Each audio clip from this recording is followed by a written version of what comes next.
Hey guys, welcome back to the channel. So do I need extended wheel bolts for 15mm wheel spacers?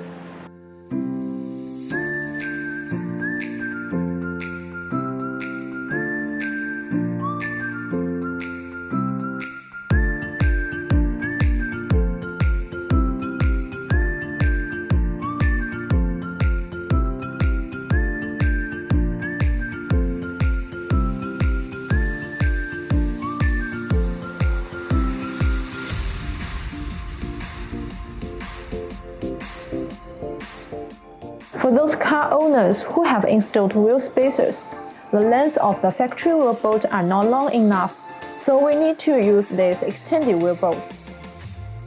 We can see the 12 petal shape design on the head of the extended wheel bolts. That's the proof of the super forging process. BONOSS extended wheel bolts achieve the ISO standard grade 12.9, which has higher strength than the stock one.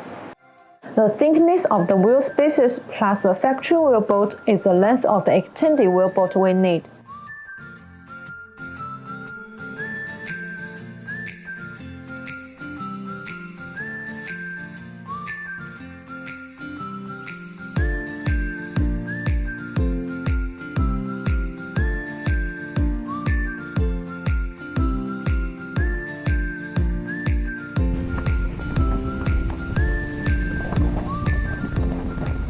If you want to get these BONOSS wheel spacers, please see the link below. See you next time. Bye bye.